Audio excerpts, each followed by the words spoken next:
नमस्कार, मैं GRS news के लिए गिरीश सिकरवार।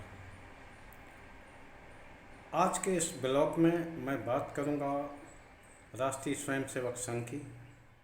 उत्तर प्रदेश में जो भी घटनाक्रम घट रहा है, यानी कि 2024 के लोकसभा चुनाव परिणाम के आने के बाद राष्ट्रीय स्वयंसेवक संघ अपने स्तर से उसकी समीक्षा तो कर ही रहा है। भारतीय जनता पार्टी में भी बैठकों का दौर जारी है। इधर उत्तर प्रदेश में इस समय रोज बयानों की बाढ़ आई हुई है। आज पूर्व मुख्यमंत्री वीर बहादुर सिंह के पुत्र फतेह बहादुर सिंह ने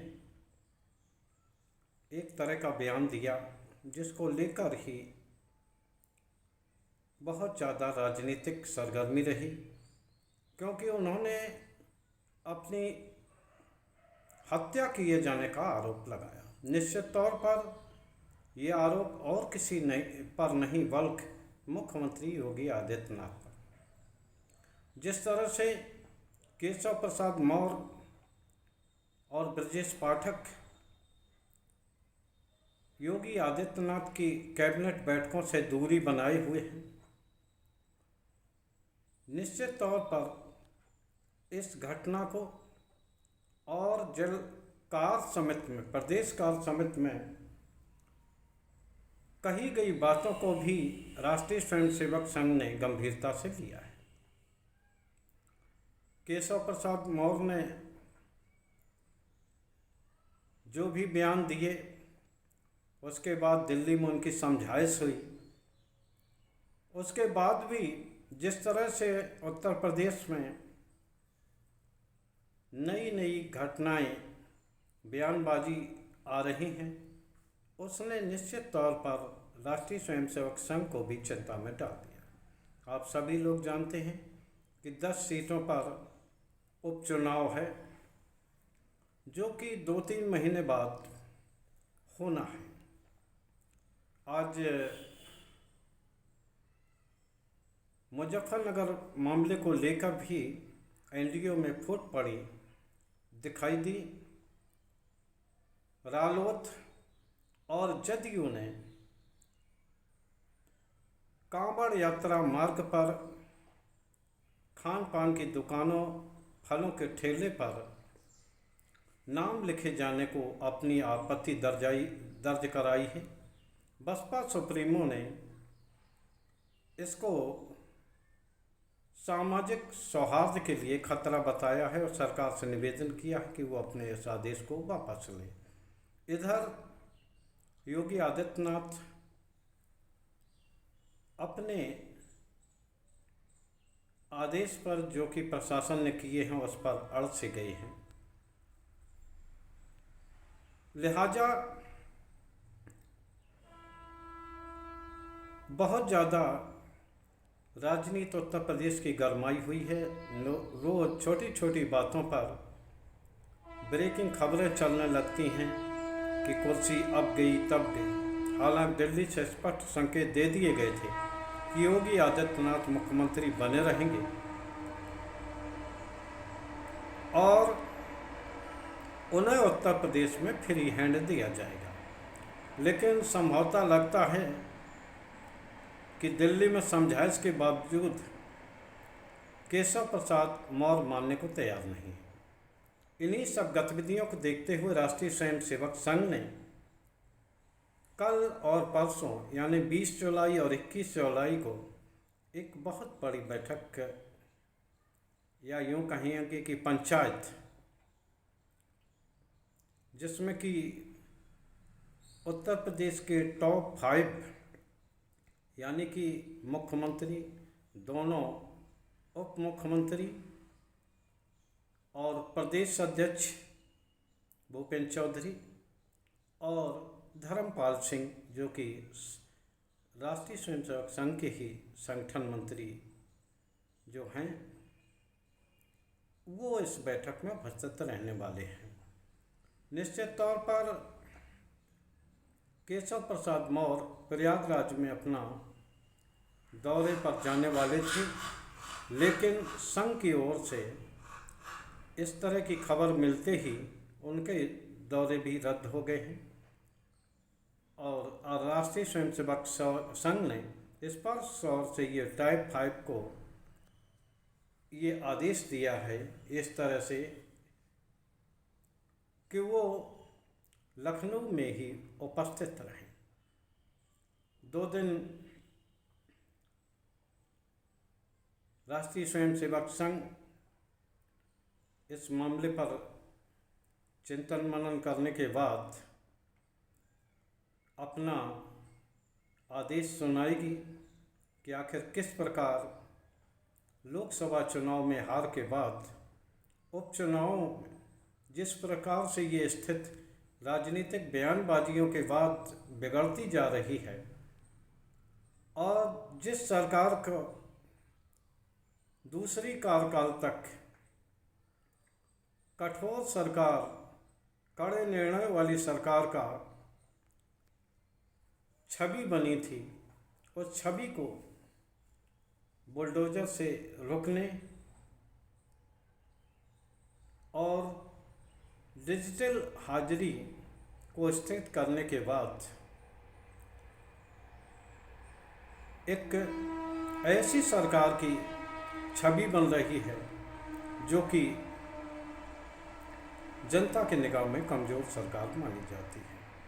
आप सभी लोग जानते हैं केशव प्रसाद मौर्य बहुत दिनों से कैबिनेट की बैठकों में शामिल नहीं हो रहे। इधर डिप्टी सीएम दूसरे ब्रजेश पाठक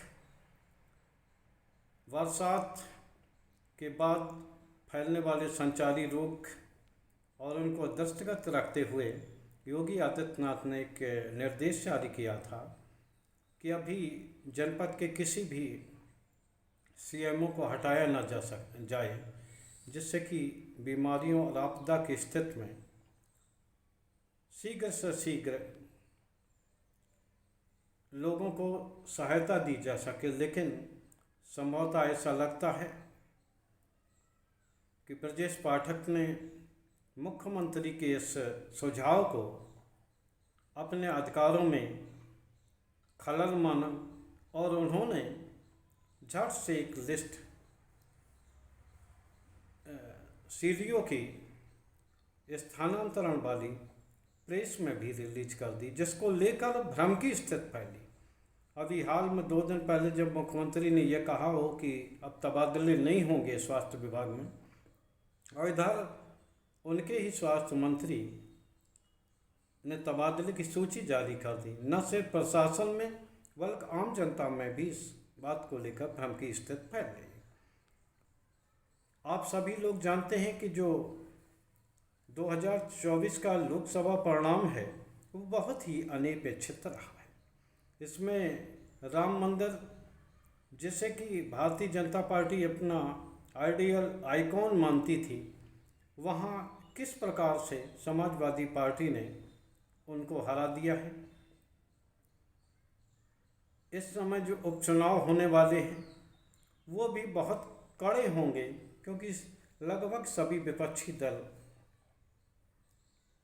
मिलकर, यानी कि इंडिया गठबंधन मिलकर ये चुनाव लड़ेगी। हालांकि बसपा ने और चंद्रशेखर आज़ाद ने अलग 10 सीटों पर अलग अलग चुनाव लड़ने का ऐलान किया है, लेकिन सीधी टक्कर उपचुनाव में समाजवादी पार्टी, इंडिया गठबंधन और भारतीय जनता पार्टी के मध्य ही होने वाली है। तो निश्चित तौर पर इधर जो सहयोगी दल हैं प्रदेश में, वो भी ज़्यादा सीटों पर चुनाव लड़ने के लिए दबाव बनाए हुए, और भारतीय जनता पार्टी की कुछ अंदरूनी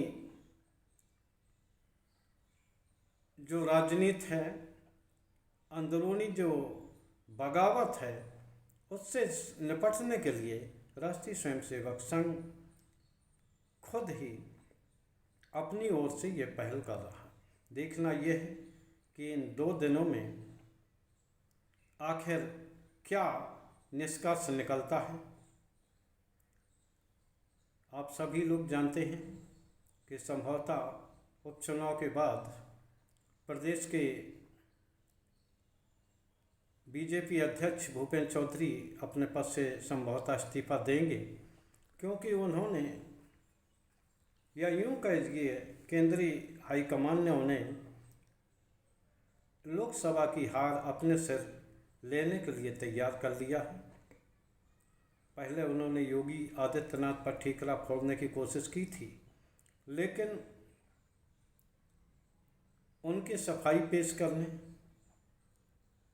के बाद अब प्रदेश अध्यक्ष को मनाया गया और प्रदेश अध्यक्ष इस बात के लिए तैयार हो गए। बाद में संभवतः उन्हें मंत्रिपरिषद में जगह दी जाएगी। खैर, लेकिन हमारी निगाह इन 2 दिन होने वाली संघ की अति महत्वपूर्ण पंचायत की ओर रहेगी कि आखिर संघ की पंचायत के बाद क्या केशव प्रसाद मौर्य और योगी खेमे के मध्य खिंची हुई तलवारें क्या म्यान में वापस जाएंगी, या यूं ही आपस में कटाजुज्ज करके फिर वही स्थिति बनती दिख रही है जो अटल और कल्याण सिंह के दौरान बनती दिखी थी, जिसमें कि पार्टी को बहुत ज़्यादा नुकसान हुआ था। अगर दोनों गुट अपने अपने खेमों में वापस नहीं लौटते हैं तो आप तय मान लीजिए कि योगी आदित्यनाथ का हाथ ऊंचा होगा कि केशव प्रसाद मौर्य का ऊंचा होगा कि ब्रजेश पाठक का ऊंचा हो गया।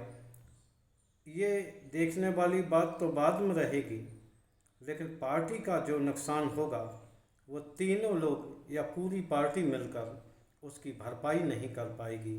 आज के ब्लॉग में बस इतना ही। जय हिंद, जय भारत।